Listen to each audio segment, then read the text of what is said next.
Chapter 7. The Heist. How did they talk me into this? Grunt was standing in a field of rubble. That wasn't unusual. Cybertron is all rubble these days.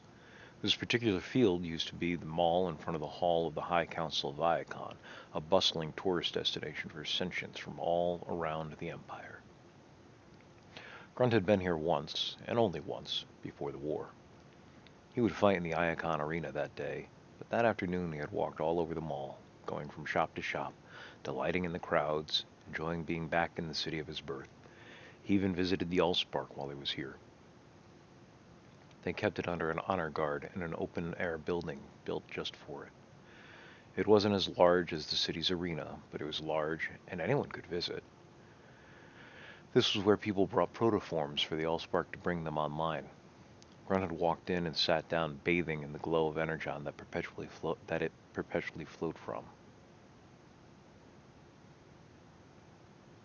Now Doc said that the Allspark had been built by a group of primes, that it was some kind of supercomputer that had been brought to life with energon, and that may be true.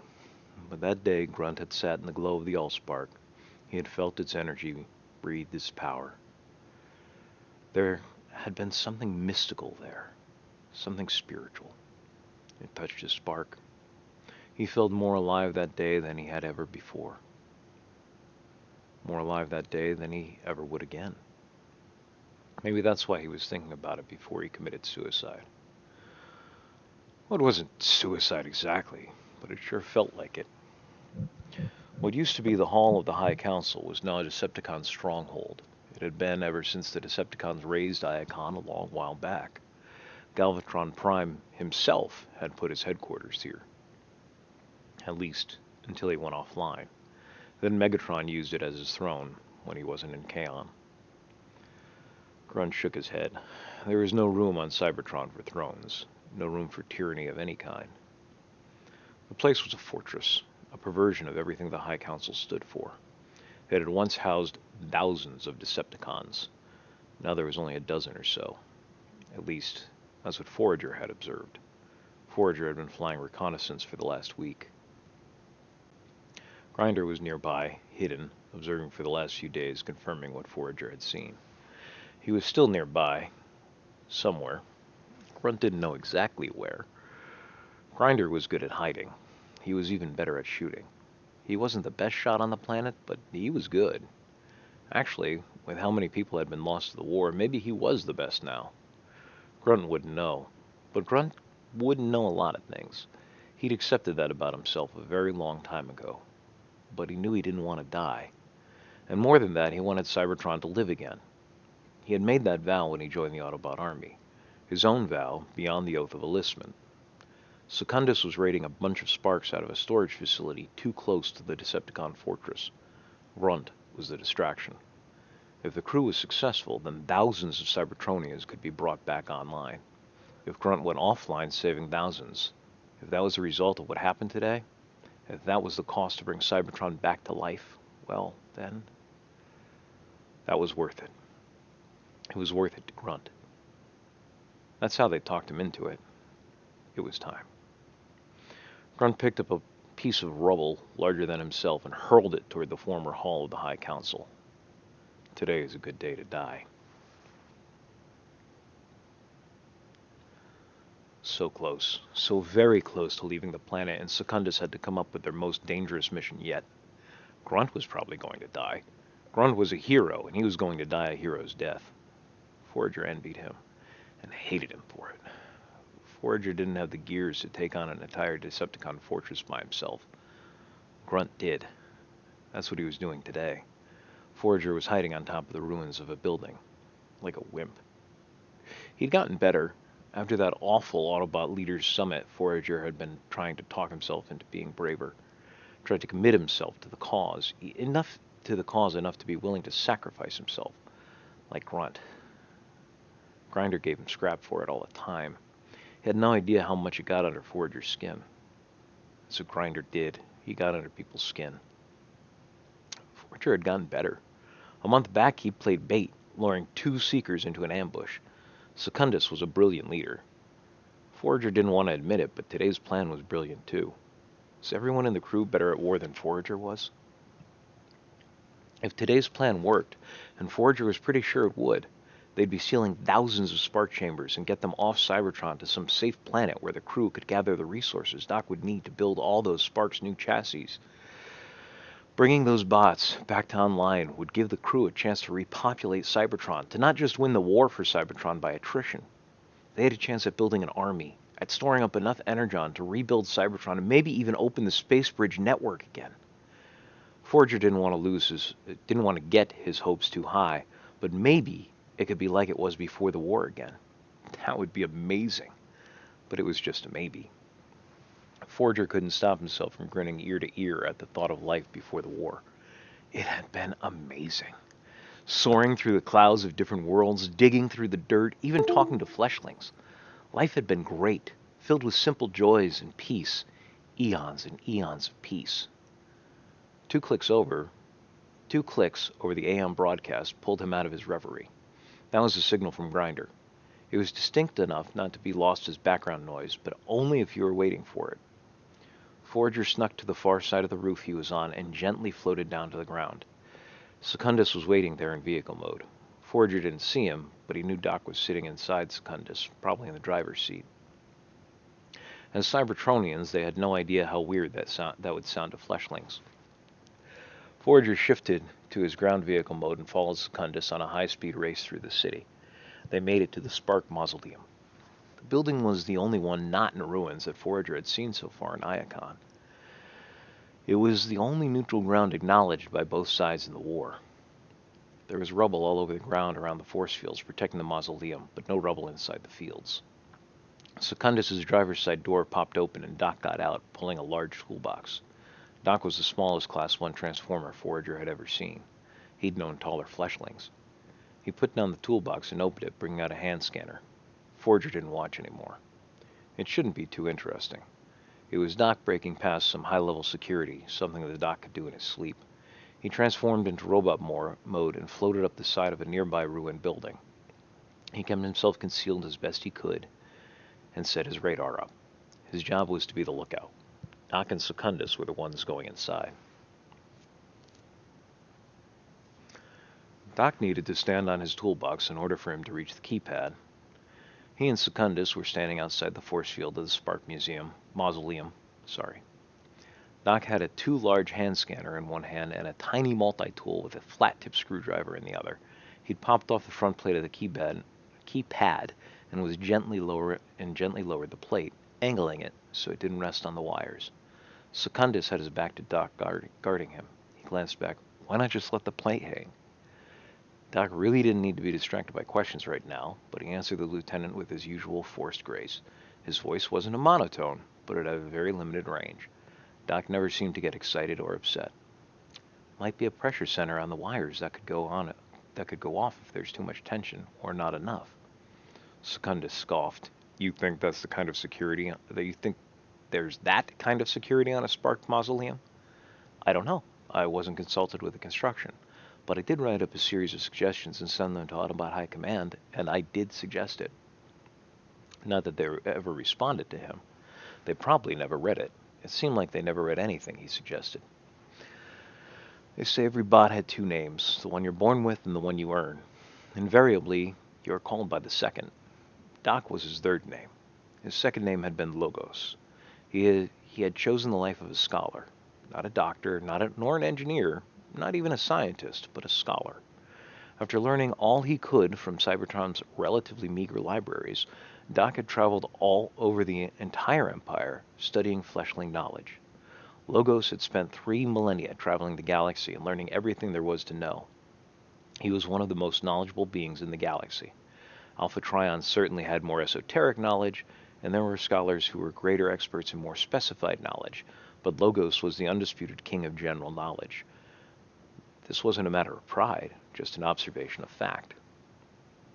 It was his capacity to take the theoretical and apply it to practical applications that had gathered him back to Cybertron for the war. When Logos found something interesting, he took time to practice it, usually just enough to prove he could do it, rarely to master any particular skill. Inevitably, this consternated whoever was teaching him at the time. He was clearly a novice at whatever skill he was learning. His motions were far from sure and steady. Yet with even a modicum of time to plan. Logos could fashion master-level work by applying excessive theory to his craft. Cybertron had few schools. Cybertronians were effectively immortal, and the drive to reproduce was rare, usually only raising one or two children in the course of their millennia of life. There wasn't a need for a perpetual education system. Your parents taught you what they knew, and when you chose a new profession, they helped you get your first apprenticeship under a master. Or you studied for a bit and tried to teach yourself. Logos had been off-world when the war broke out. To be fair, he spent most of his life off Cybertron. He'd been sent messages from all of his friends, Rad, Brainstorm, Wheeljack, even his old teacher Ratchet, all of them pleading for him to come back and help out in the hospitals. So he did. Logos was great at analyzation. It made him much better at triage than the other doctors, so he tended to do that. That and surgery prep. Important work. He would step into the emergency room, never introduce himself as more than the doctor, and go down the line, slapping on molten patches, suturing up wounds with his magnesium torch, and telling them what order they were in for surgery. All the soldiers that he patched up started calling the new mystery doctor Doc. It stuck. Right now he was analyzing a security keypad. He had it figured out. He put the scanner down gently, pulled out his integrated magnesium torch, and made 3 quick cuts. The door part of the force field disappeared. Let's go. Secundus stepped through the force field. A moment. Doc got off the toolbox, opened it, put his tools back into the proper place. The toolbox was half his size. Doc had to lift one side and cart it behind him like luggage. Secundus was standing right inside the door. Any laser tripwires? Doc managed not to sigh. 1 second. He put the toolbox down, opened it, took out a pair of goggles that were almost too big for him. He held them in front of his eyes and cycled them from infrared to X-ray. There's 2. No idea what kind of traps they set off. I'll show you where not to step. Moving slow and being cautious, they made it to the main door. Doc put the toolbox under the door's keypad, got out a few tools, and stood on the toolbox getting to work. Secundus sighed. I hope Grunt's okay. Doc wasn't thinking about Grunt right now. He couldn't be. But Secundus needed reassuring, too. Forager would let us know if he wasn't. That should allay my fears, but it doesn't. Secundus was standing with his rifle out a low ready, scanning the skies through the force field, but keeping an eye on the open door in the force field. We are way exposed on this. Can you go any faster? Only if you want me to set off a trap. Secundus chuckled. They're probably not lethal. You've been spending too much time with Grinder. Doc slipped out his magnesium cutter again. It was the wrong tool for the job, but every tool he had was the wrong tool for the job. It was working, though. 3 simple cuts and the door lock opened with a pop. Secundus wrenched the massive door open, then stopped. Give me the goggles. Doc was moving tools in and out of his toolbox. They're class 1. What are you going to wear them as, an eye patch? He closed the toolbox and put on the goggles. Secundus growled his displeasure but let the tiny medic go first, towing his toolbox behind him. Anything, Doc? Give me a minute. They're too small for you, but too big for me. Doc took a moment to calm his nerves. He was good at soldiering or spying or whatever one wanted to quantify this mission as. He was a scholar and now a doctor. Maybe next millennia he'd train to be a soldier. I don't see anything, Secundus, but let's take it nice and slow. I don't want to get trapped in a security force field. Better a force field than a blaster. I don't want any of us eating lasers today. The hallway was dark, so Secundus switched on his headlights. He swept the hall up and down with his rifle, especially not Grunt. Doc looked up at Secundus in wonder. He managed to fight off Abominus. They started down the hall. Secundus shook his head, bringing his rifle back to a low ready. That was a long time ago, and we never did get all the details from Grunt. Sure we did, Doc said with a laugh. Grunt said he hit Abominus. What more do you need to know? They walked to the end of the hall in silence. There was another door. Think it's unlocked? We should be that lucky. Doc put his toolbox under the keypad and started the process again, with the added bonus of less light. The lock popped. That was quick, Secundus said. Interior door locks would probably have less safeguards. Doc started putting his tools away. Secundus opened the door. Inside was a huge room full of shelves. A giant room. A warehouse, really. How many sparks are in there? Doc stepped past him into the warehouse. We may not be able to get them all. I'm a big truck, Doc. We'll get all of them. We'll get a lot of them. Are we clear? Give me a moment. Secundus was getting impatient, and so was Doc. It was rough for Doc to deal with. He turned to turn on the lights, but the switch was way out of reach. Can you get the lights? Sure, Doc. Secundus took his support hand off the rifle and flipped the switch. The lights came on. A bolt of purple flashed across the room and hit Secundus square in the chest. The 40-foot bot fell over backwards into the hall.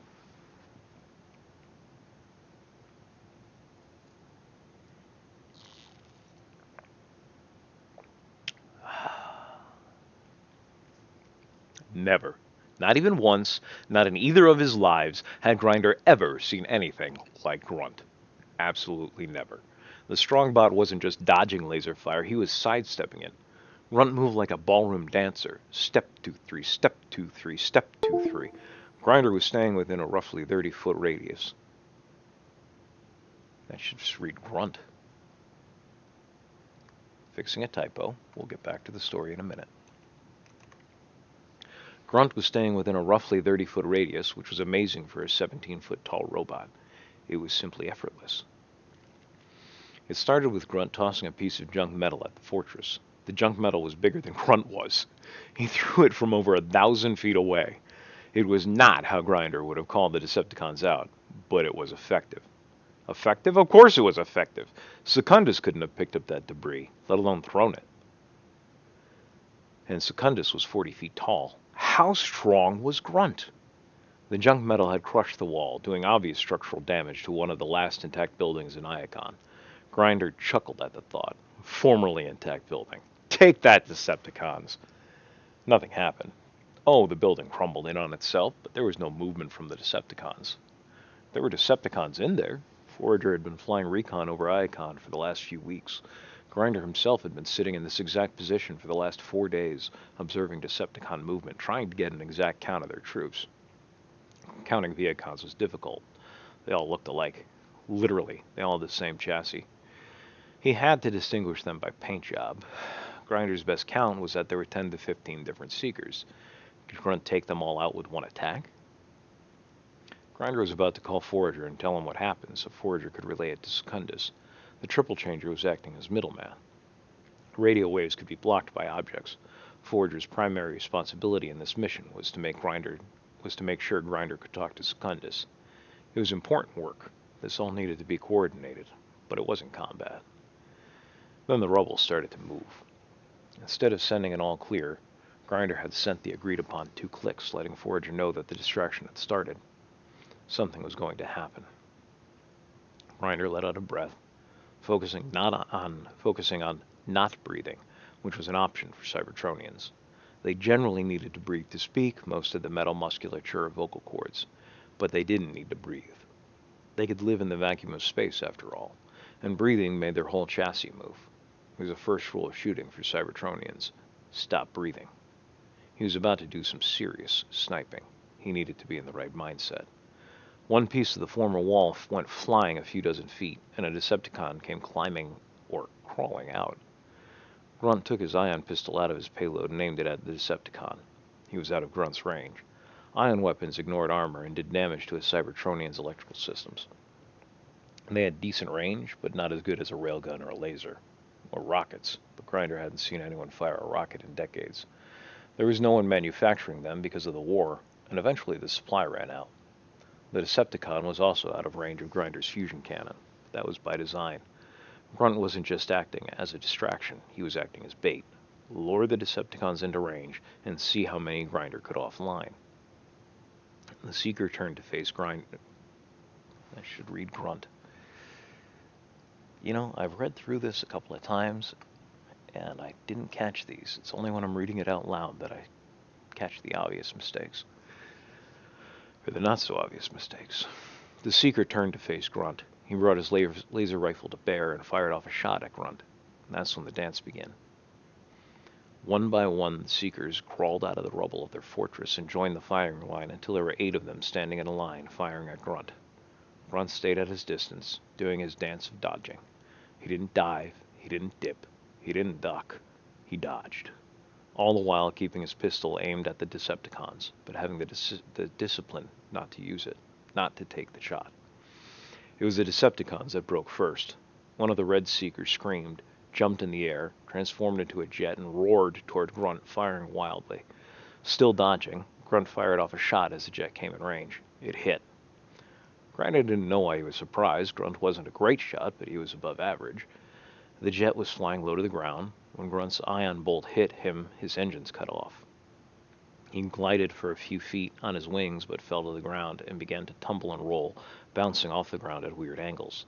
He didn't quite get to Grunt's melee range, being off to the side. Grunt continued his dance of dodge, but brought the ion pistol to bear on the downed Seeker and fired another shot. Grinder had no doubt that the Decepticon wouldn't be getting back up. The other Decepticons stopped firing and just stared. Grunt stopped dancing. The Decepticons were clearly talking to each other, but weren't broadcasting. There was no way for Grinder to know what they were saying. Grinder was a decent sniper, but his focus had always been on being a great soldier. An infiltration expert would have a directional microphone to hear what the Seekers were saying. The Decepticons went into a huddle, one of them obviously keeping an eye on Grunt.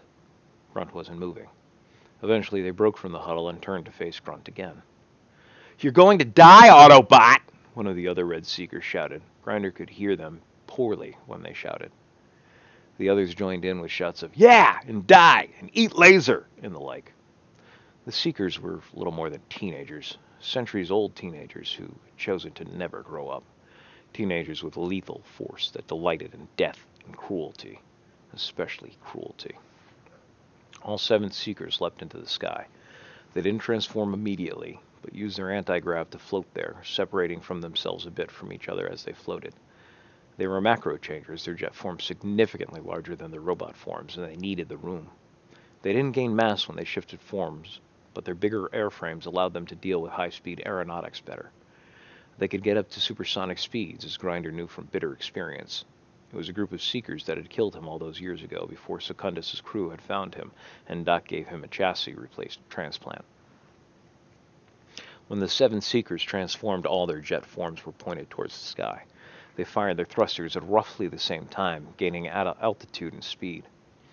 They broke from their ascent one by one, but they didn't fly straight toward Grunt, but began to circle him. They took a minute to establish a flight pattern. It wasn't quite a circle, they were moving around him, but breaking inward toward Grunt, then breaking away, trying to encircle him, weaving in and out and getting their guns on Grunt before pulling away, moving at a good speed. Grunt started dancing again, never stepping on the same piece of ground twice. How did Grunt ever get that good? He got lost all the time. He never had anything to add in strategy discussions. He didn't even like to talk about racing. But he could dodge 8 opponents at once and still fire at them? Grunt was even landing a few hits, though the Viacons are shrugging them off so far. What was he, some kind of idiot savant of combat? Grinder should have started shooting already. That was the plan, but it wasn't the right time yet. As soon as he opened fire, the Decepticons would know his basic location. Grunt could dodge 7 Seekers' laser fire. Grinder definitely could not. He'd proven that. What Grinder needed was for at least 3 or 4 of them to be in range of his fusion cannon at the same time. The attack pattern they were using kept more than half of them out of range at any given moment. So Grinder waited, while Grunt danced. Taking a sip. There we go. Forager. Forager, get in here. That was Doc's voice. That was not a good sign. Doc rarely got on the radio, and Secundus should be doing the communicating. "Everything okay, Doc?" Forager asked. "No, get in here. Now would be good." Forager blinked. That was not Doc's usual unflappable self. He was flapped. Very flapped. Forager took a last look at the skies, all clear. He floated down to the surface and ran up to the force field surrounding the Spark Mausoleum. He hesitated. "Doc, is it safe?" "It is up to us. Now move. That's an order, Autobot."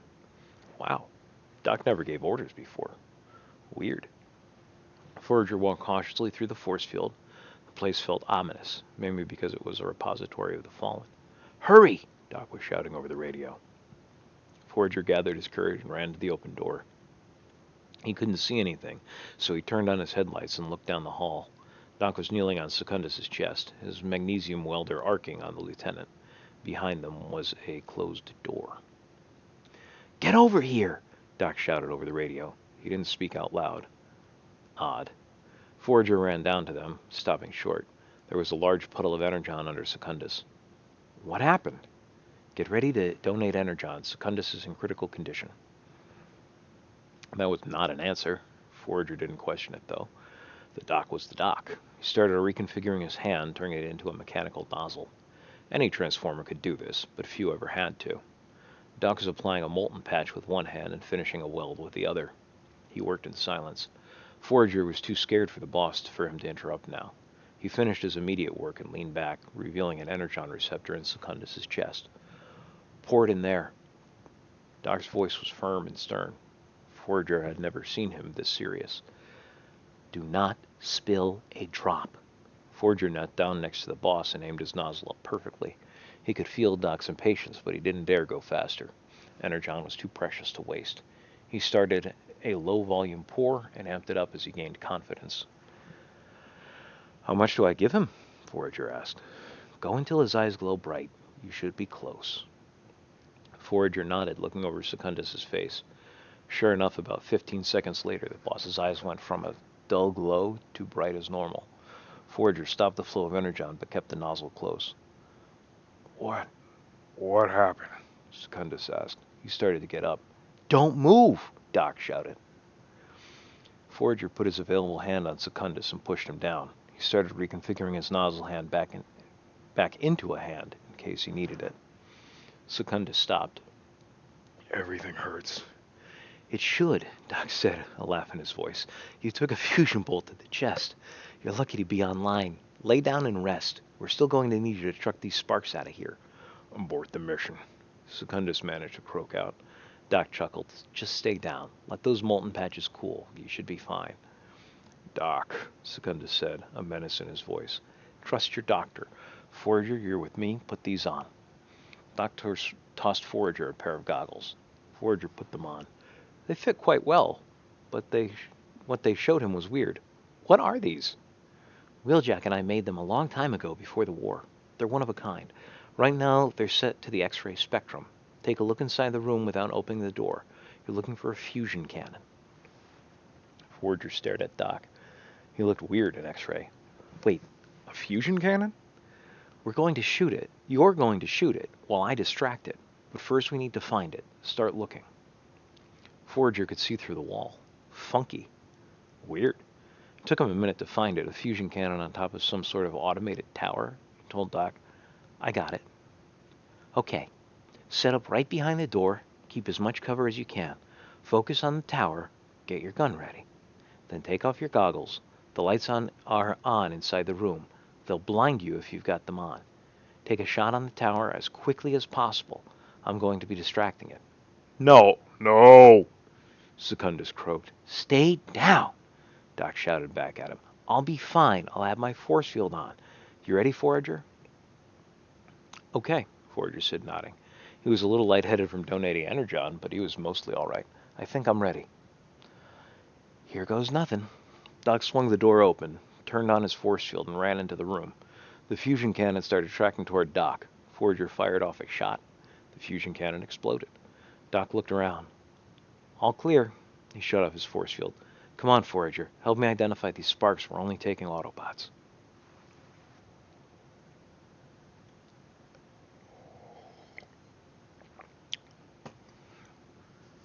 Where was Grinder? Grunt knew where the sniper bot was physically, or where he was supposed to be. Grinder was supposed to be somewhere in the ruined tall building to the east. Grunt was well within range of Grinder's fusion cannon. They had figured that out in advance. Grunt had quadruple checked to make sure he was in the right place before he started this fight. So he knew where Grunt was, mostly. So he knew where Grinder was, mostly. So the better question was, Hold on. I gotta fix this. I'm gonna go back and read this to you guys again. they had figured that out in advance. Grinder had quadruple checked to make sure he was in the right place. I keep saying Grinder when it reads Grunt. Back to the start of that sentence. They had figured that out in advance. Grunt had quadruple-checked to make sure he was in the right place before he started this fight, so he knew where Grinder was mostly. So the better question was probably, why wasn't he helping Grunt? Grunt needed help, too. He was facing off against 7 Seekers, and it didn't look like he was going to win. It had been 8 Seekers, but Grunt had offlined one of them. Now they were circling Grunt, staying out of range until they came in to shoot at him. Luckily, they hadn't landed a shot on him. Yet. It was just a matter of time. Oh, he'd landed a few shots on them with his ion pistol, but none of them had gone down yet. Ion weaponry was dangerous enough to Cybertronians, but it generally took a few hits to do enough damage to take someone offline. Grunt couldn't stop his dodging, sidestepping really, so he couldn't focus on just one target, getting multiple shots. As it was, the Seekers were learning too fast. They were diving in to take a shot, staying out of Grunt's maximum range. Sure, they were nice big targets, but they were moving fast and at maximum range. He wasn't shooting great. Ryder could take these guys out like nothing. 7 Seekers, 7 shots, then they would all go home. Probably wouldn't be 7 shots. Take out a couple more and the rest would run. Decepticons tend to be a more cowardly lot, especially the Seekers. Decepticons weren't big on protecting each other like the Autobots were. It was every con for themselves. This was a diversionary tactic, so they could get them to run. That would be a big win. Secundus would get the sparks he needed to bring to the new planet they were going to, and everyone would be happy. So where was Grinder? Scrap! That laser almost hit. Grunt stopped letting his mind wander. Instead, he emptied it, bringing his entire concentration on the task at hand. Dodging. He had studied under great martial arts masters, both on Cybertron and among the Fleshlings. He'd focused on where all 7 of his opponents were, where his feet were, and where he needed to be. If a shot became available, he took it. That wasn't his main focus, though. Grunt was intent on his footwork. He was a distraction, and he needed the Decepticons focused on him. It was only a few minutes later, though it felt like an eternity to Grunt, that he connected a shot to one of the fighter jets and it went down. A blue one. Grunt didn't have time to do a follow-up shot, or even to keep the blue con in view. He had to keep dodging.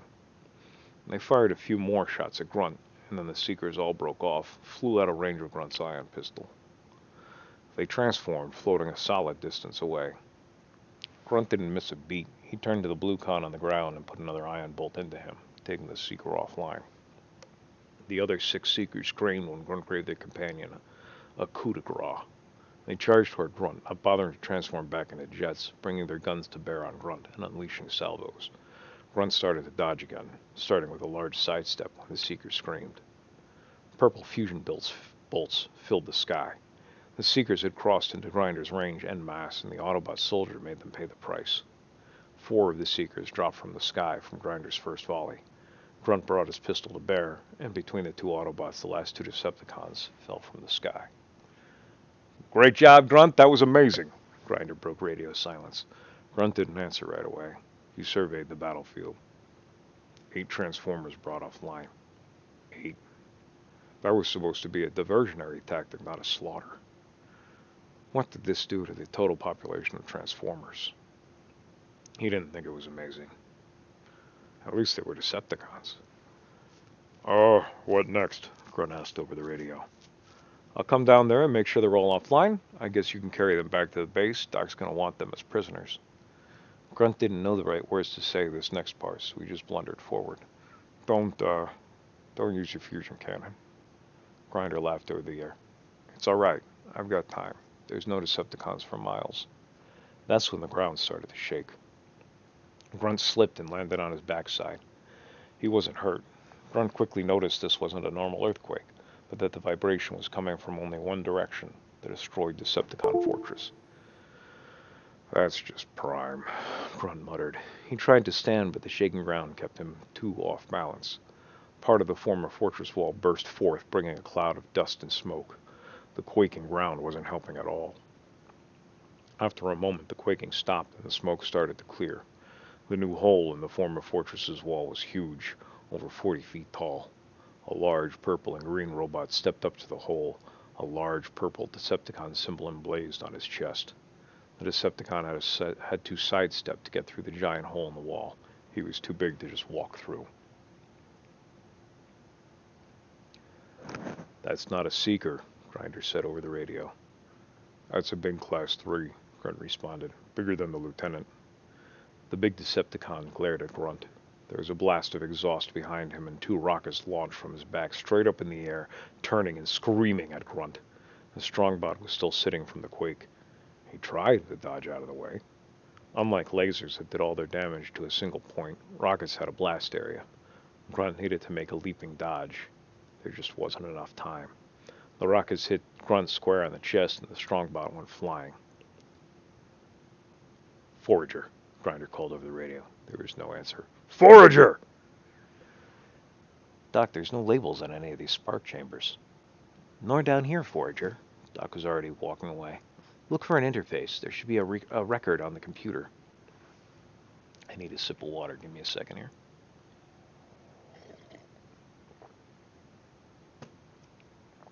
Cybertronians didn't type on keyboards, use mice, or touchscreens. They transformed their hands, much like Forager had done, to make an energon nozzle, and directly interfaced with the computer. They weren't just metallic life forms, they were cyborgs, interfacing with machinery and electronics in a biological manner. An interface would most likely be against one of the walls. Forager rushed over toward the door, not quite running, and started walking quickly along the wall. He wanted to run, but was afraid he would miss it. He rounded the corner and spotted it. Forager started running. There it is, Doc! Doc was across the warehouse, walking the opposite wall, briskly, but not as fast as Forager. Forager stood at 25 feet tall, while Doc was only 7, so yeah, Forager knew he was faster. Doc started running toward Forager. Interface! Doc shouted. We're looking for a document or an interactive holographic program. Oh, excuse me. Forager got to the interface and started reconfiguring his hand. I know that, Doc. I'm not, he almost said grunt, but stopped himself, a protoform. Forager put his hand near the interface, and the interface pushed out of the wall, reconfiguring itself and joining with Forager's hand. Forager stared at the wall for a moment as Doc made his way across the warehouse. Doc! There's no Doc, Doc! Forager grinned at his own stupid comment. He'd been spending too much time around Grinder if he found that funny. No interactive file. The computer is completely empty except for a holovid. Play it, Doc said, gasping for breath. He was out of shape. That wasn't exactly true. He had never been in shape. He'd always meant to get around to it. The holo projector was in the center of the warehouse, not too far away from where Doc was. Forager had an unobstructed view from the interface. Beams of laser light shot out from the ground and ceiling, flashing through each other and then coalesced into the shape of a 45-foot robot. A robot Doc identified immediately. Alpha Trion? Doc was surprised. Alpha Trion was one of the oldest living Transformers. He was an outspoken opponent to the war and condemned the Decepticons' attempted coup and the Autobots' response. Forager was going to say something, but the video started to play, and he didn't want to miss what it said. I am Alpha Trion. I know, Alpha. It's me, Logos, Doc said. Alpha Trion had been one of Doc's mentors a very long time ago, one of the bots he had considered a close friend, maybe even family.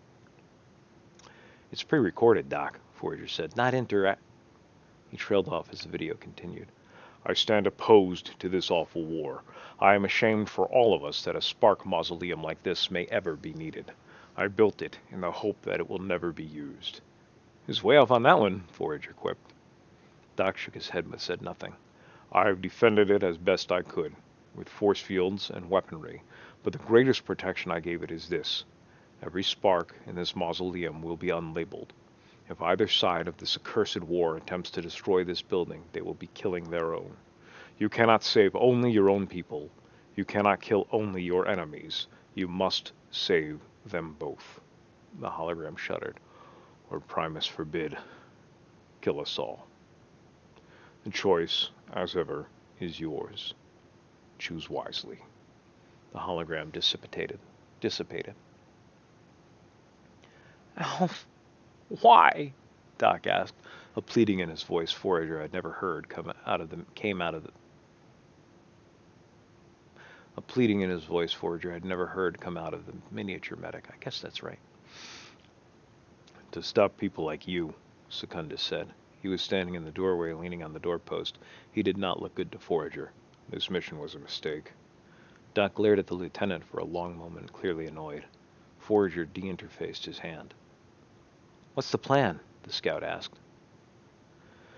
You, Doc pointed to Secundus. Transform. You, he pointed to Forager. Help me load him up, and he can leave. Then I load you up, you leave, and I'll carry out as many of our brothers as we can. Secundus shook his head. Grunt better be all right. Sounded like a threat to Forager, but Secundus transformed, groaning, and clearly in pain. He was a large Cybertronian cargo hauler, ready to take on cargo. If he's not, I'll patch him up like I did you. Doc sighed. I hope. Doc, which ones do I take? All of them, Secundus answered. But they could be Decepticons.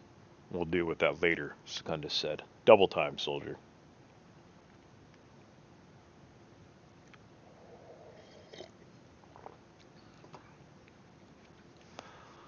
Forager! Grinder screamed for the third time over the radio. No answer. Wherever that chaos-loving, light-lost triple changer was, Grinder didn't have time to think about what he would do to Forager. Grunt was in trouble.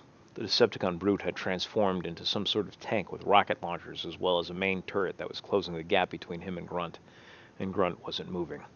Scrap. Grinder used to be a hero, one of the up-and-coming officers in the Autobot army. He was serving in Solus's Prime Guard when the Decepticons staged their coup that started the war. Back then, he was a Class 3 that turned into an aerospace superiority fighter. He was renowned for turning the tide in small battles. He pushed his luck one too many times, and a group of 5 Seekers took him nearly offline. Nearly. His chassis was destroyed, almost utterly useless. The only thing that worked was his solar port, which was producing just enough energon to keep him awake and unable to move for over a year before Secundus found him, and Doc got him his new Class 1 body. Usually, when a bot goes offline, their spark chamber goes into a state of stasis lock. This is kind of like hibernation or a long sleep. He'd been in stasis lock before. It was like waking up from a dreamless sleep when you came back online. Only Grinder didn't go offline. He didn't go into stasis lock. He remained awake, unable to move or feel or get any kind of sensory input for over a year. He wasn't the same glorious hero when he got rebuilt. He was Grinder then. He just didn't know it yet. Grinder had kept his rank initially, but he kept losing battles, failing missions, and had a certain recklessness that made him defy the odds again and again. There's a reason casinos never go out of business. He'd learned. It had taken a long time and cost him a lot of his subordinates their chassis. Grinder wasn't a hero anymore. He wasn't a leader. He wasn't the kind of bot who risked his spark for anyone. Not anymore. But Forager wasn't answering. That thrice light-blinded civilian had abandoned his post, and Grunt had risked his life to save thousands of sparks. Bots he probably didn't know. Bots who would never do the same for Grunt. Bots who weren't worthy of Grunt. Grunt, the bot with a processor of a protoform. Grunt, who couldn't carry on a halfway decent conversation. Grunt, who risked his life in a plan Grinder had proposed. Grunt, his only friend. Grinder didn't hesitate. He jumped up and tried to transform into a jet and go after that stupid Decepticon tank. Only Grinder wasn't an aerospace superiority fighter anymore. He was some kind of repulsor lift speeder car thingy. Whatever. He ran to the edge of the broken building he was set up in and dropped down it, catching a bit of purchase here and there, breaking his fall in something akin to parkour. His last fall drop, he transformed into his speeder car thingy and landed on a cushion of his anti-gravity field and sped off on an intercept course for the tank. The tank saw him coming and slowed down, traversing his turret to aim at Grinder. One of the nicest parts of being a smaller bot was that he was harder to hit. He didn't have any fancy footwork like Grunt, but Grinder dodged the tank's salvo just fine, closing the distance between them and hit an embankment, launching himself into the air over the tank, transforming in midair and firing a few bolts from his fusion cannon, each one hitting the Decepticreep. Grinder landed on his feet and immediately started to move. Move and shoot. He didn't run away from the tank, but he ran around it, keeping himself on the far side of the turret so the tank couldn't get a shot on him. The fusion cannon was obviously slowing the Decepticon down, but it wasn't stopping him. Then the ground shook and Grinder stumbled, but he didn't fall down. What was that? Grinder demanded. That was me, the tank said as he slowly transformed into a robot, a 45-foot brute towering over the 15-foot Grinder. Grinder didn't freeze. He pulled up his fusion cannon and fired it point blank into the giant Decepticon. The Decepticon staggered back, took a moment, and then laughed an ominous laugh. And I'm fixing a typo. He brought his own gun to bear on Grinder. I'm your doom, Autobot. Nope. Nope. Grunt slammed into the Class 3 brute, the two of them slamming to the ground. Smashing. Let's turn that into smashing. Smashing. Yeah. Let's read that out loud again. Nope. Grunt slammed into the Class 3 brute, the two of them smashing to the ground. Grinder blinked. Where did you come from? I will kill you both. I need to take another drink. That's hard on my voice. The Decepticon roared. Grunt had the much larger bot face down in the dirt. He was standing over the Decepticon's rump, with the Decepticon's leg tied up like a knot in Grunt's arms. Grinder wasn't sure what kind of hold this was, but it looked very painful. The Decepticon clearly looked like he was in pain. Surrender. Surrender. Grunt said quietly. Surrender. There we go. Surrender. Grunt said quietly in that unassuming, simple growl that normally drove Grinder up a wall. Get out of the way and I'll blast him, Grinder said, pointing his fusion cannon at the giant Decepticon's head. Try it, you fool! The Decepticon started to bring his blaster up to point at Grinder, but Grunt did something and the Decepticon dropped his blaster and howled out in pain. Grunter was glaring at Grinder. You weren't supposed to get close, Grinder. You promised. You're supposed to be hidden and shoot. It was absurd. Grinder had rushed down here to save Grunt, and Grunt was giving him scrap for it while he pinned a much bigger Decepticon? He hit you with a rocket! Grunt shrugged. That didn't hurt. How was Grinder supposed to know that? You went flying! I have a jetpack now. I'm going to be flying a lot. I mean, like, a lot. It was so utterly absurd that Grinder actually started to laugh. He was going to run you over! That was the plan. Grunt was actually condescending to him. Could this get any more idiotic? Why was that the plan?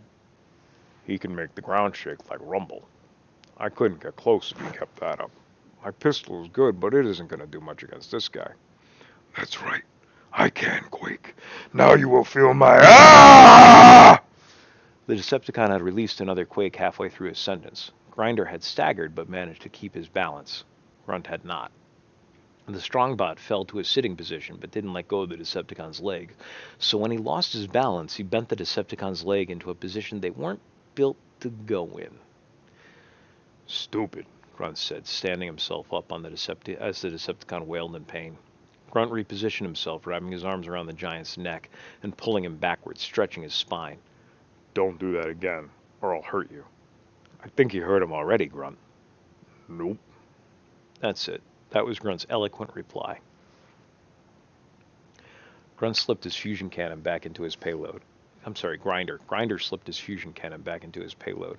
He walked over to face the Decepticon. I think it's time you surrendered. I'll bring you both offline, The Decepticon snarled. Sure you will, Grinder said, his sardonic wit coming back. But before you do, how about you tell us how many other cons are in that wreck you call a base back there? How much energon do you have squirreled away in there? The Decepticon quaked again. This time, Grinder fell over onto his back.